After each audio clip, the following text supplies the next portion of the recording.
And sir మీరు చెప్తున్నట్టు పాకిస్తాన్ ఇండియాకి మధ్య జరిగిన అన్అఫీషియల్ వార్లో పాకిస్తాన్ను ఎలా దెబ్బతీసామో బిజినెస్ పరంగా మెయిన్ ఈ రక్షణకి వెపన్స్కి సంబంధించి చైనాను కూడా అలాగే దెబ్బతీసామని చెప్పి ఇండియా చెప్పుకుంటోంది. ప్రధానంగా మనం కూడా చూస్తూ ఉన్నాం ప్రపంచవ్యాప్తంగా మ్యానుఫ్యాక్చరింగ్లో బిజినెస్లో తగ్గిపోతూ వస్తుంది. బట్ కొంతమంది అభిప్రాయం ఏంటంటే చైనా అనేది టూ వే ఉంటుంది, ఒకటి చీప్ టెక్నాలజీ, ఇంకోటేమో అడ్వాన్స్డ్ టెక్నాలజీ. సో పాకిస్తాన్ అనే దాన్ని ఒక స్లేవ్లా చూస్తుంటుంది, దానం చేస్తూ ఉంటుందని చెప్పి అందరూ అంటుంటారు. సో ఈ టైంలో తక్కువ టెక్నాలజీ ఉన్న, తక్కువ క్వాలిటీ ఉన్న వెపన్స్ని పాకిస్తాన్కి ఇచ్చిందేమో కదా, అలా జరిగిందేమో అని చెప్పి చాలామంది అభిప్రాయపడుతున్నారు. మీరేం చెప్తారు? సో ఒకటి అడ్వాన్స్డ్ వర్షన్, మీడియం వర్షన్ అనేది ఉంటుంది. ఏదైనా కూడా అమ్మ మన దగ్గర ఒక కార్ ఉంది, కార్ని కరెక్ట్గా మెయింటైన్ చేయకపోతే అది రన్ అవుతుందా? టైం టు టైం సర్వీస్ చేయకపోతే, టైం టు టైం ఫ్యూల్ ఇవ్వకపోతే అది పనిచేస్తుందా? సో పాకిస్తాన్ కూడా అలాంటి, అంటే అన్స్కిల్డ్ అనగానే వీళ్ళంతా అన్కాంపిటెంట్ పైలట్స్.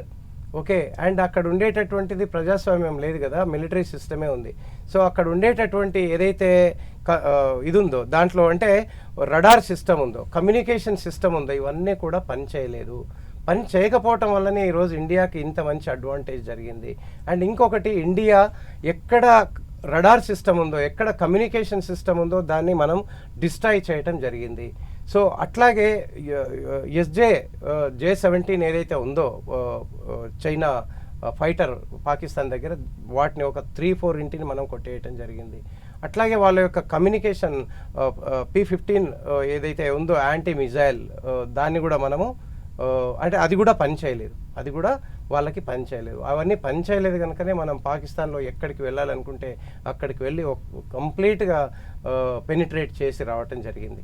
అండ్ అదేవిధంగా పాకిస్తాన్కి చైనా ఇచ్చినటువంటి HQ-9 కావచ్చు, 16 కావచ్చు, వీటన్నింటినీ దాటుకొని లోపలికి వెళ్ళి అనుకున్నటువంటి లక్ష్యాన్ని ఛేదించి భారత ఆర్మీ అయితే వెనక్కి వచ్చింది.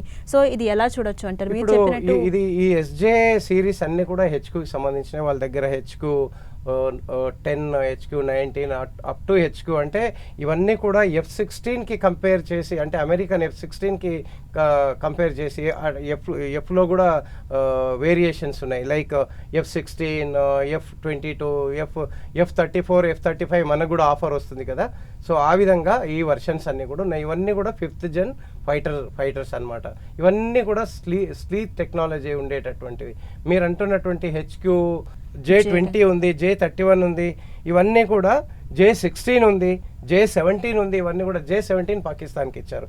ఇవన్నీ కూడా అంటే మన Sukhoi, Russian technology Sukhoi and American technology F-16కి వాటిలో పోల్చి ఇవ్వటం జరిగిందనమాట.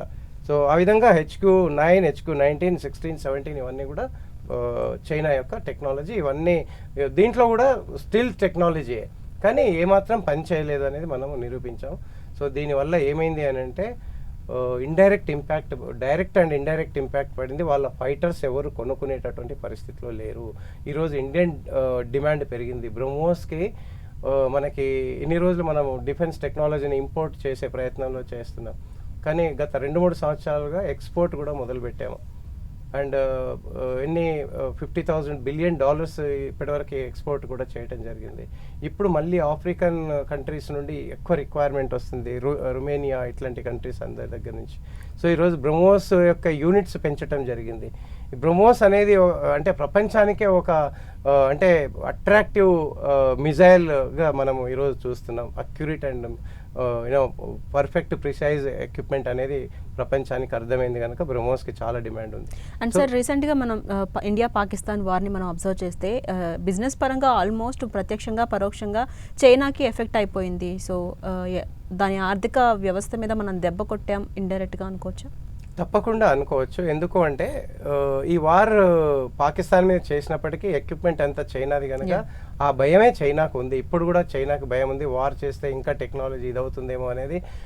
పాకిస్తాన్ మీద కూడా గుర్రుమంటున్నటువంటి పరిస్థితి. మీ పైలట్స్ బాగలేరు, స్కిల్ లేరు, మీ పైలట్ వల్లనే మా యొక్క అంటే మా రెప్యుటేషన్ పోయింది అనేది వాళ్ళు తీసుకొస్తున్నటువంటి విషయం, న్యూస్ అన్నమాట. అంటే